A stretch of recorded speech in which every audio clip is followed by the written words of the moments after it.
The treatment of ALK-positive, ALK translocation positive adenocarcinoma of the lung was initially kind of done with crizotinib. Crizotinib was an agent, when it entered into clinical trials, was really thought to be a relatively potent MET inhibitor. In some of the initial trials, patients responded and were found to have ALK translocations. And so its drug development pathway took kind of a left turn, if you will, from MET into the ALK-positive space. And it's an active agent. But I think the important thing to remember is that it's probably not the most potent ALK inhibitor that we have out there. And we'll come back to Seretinib in a moment. Crizotinib has been shown in the second line and first line setting in phase 3 trials to be more active than chemotherapy, standard chemotherapy options in first and second line. So it clearly is the preferred option for the initial treatment of ALK-positive patients. Fairly well tolerated, orally administered agent, again, more active than standard chemotherapy. There have been a number of reports looking at the mechanisms of resistance, and there seems to be two that we kind of think about. One is ALK-dominant resistance, which really involves secondary point mutations in the gene or amplification of the gene. There have been described some ALK non-dominant mechanisms, and these really involve activation of other bypass tracks, such as KRAS, EGFR has been described, perhaps others. And so the rebiopsy studies to date have suggested that there is some heterogeneity in the mechanism. And obviously the only way to determine that is to do a rebiopsy and do repeat molecular testing. One of the issues with that is how often does that affect clinical practice? We do have a relatively recently approved drug, Seretinib.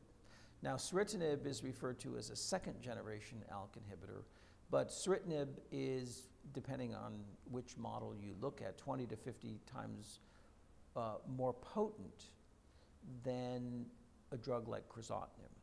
So the potency advantage is significant. Seretinib was studied in a combination of previously treated with an ALK inhibitor patients as well as previously untreated. And again, it's quite active in both settings, maybe a little more active in the setting of ALK treatment naive non-small cell lung cancer. So one of the remaining questions, and Seretinib is the first of several second generation ALK inhibitors that we'll hear about this year. The next one that's coming soon probably is a drug called Alectinib, which again is quite active either initially or in previously ALK treated patients. And so we have this so-called second generation descending upon us, and one of the issues is that if these are more potent ALK inhibitors, should they be used as first-line treatment? Right now, the indication for Seretinib is following crizotinib exposure. However, there are going to be some phase 3 trials that are going to be addressing this issue of crizotinib versus a second-generation true ALK inhibitor. So stay tuned for that sort of setting. One of the issues alluding to is that in terms of rebiopsy studies, it's not clear to me how often a rebiopsy in the ALK-positive setting really changes what we do, because right now we have Seretinib and that's what we're going to do. I guess one could make a case that if you were to find, for instance, an EGFR mutation or EGFR amplification, might that alter what you do?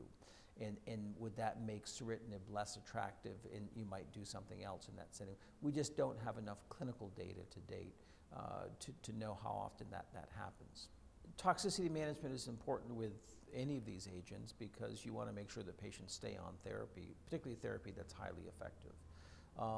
Crizotinib is, I think, an exceptionally well-tolerated drug. People do have some vision issues associated with it, but those tend to be certainly not life-threatening. They're more bothersome than they are serious, and patients need to be counseled prospectively to expect that sorts of thing. They have problems with accommodation. They can sometimes have flashy, blurry lines and stuff like this. But as long as patients understand that that can happen, and to date, really, there's been no kind of serious eye toxicity. It has GI toxicity in terms of nausea, not much in the way of vomiting. You have to follow a liver function test and that sort of thing. But for the most part, you know, we have to judge everything relative to chemotherapy, and this is, you know, a well-tolerated agent. In my experience with Seretinib, it's been a bit more of a GI issue in terms of nausea, vomiting. LFTs have to be followed and that sort of thing. Alectinib, in my experience, has been a bit milder from a toxicity point of view. And there are a few other agents that are kind of coming up in development too that I don't think we know enough about toxicity profiles yet. Certainly more kind of in the phase 1 to phase 2. The advantage of certainly crizotinib is we have phase 3 data, and in the case of Seretinib, a large phase 2 database that shows that, you know, the toxicity profile is relatively well managed.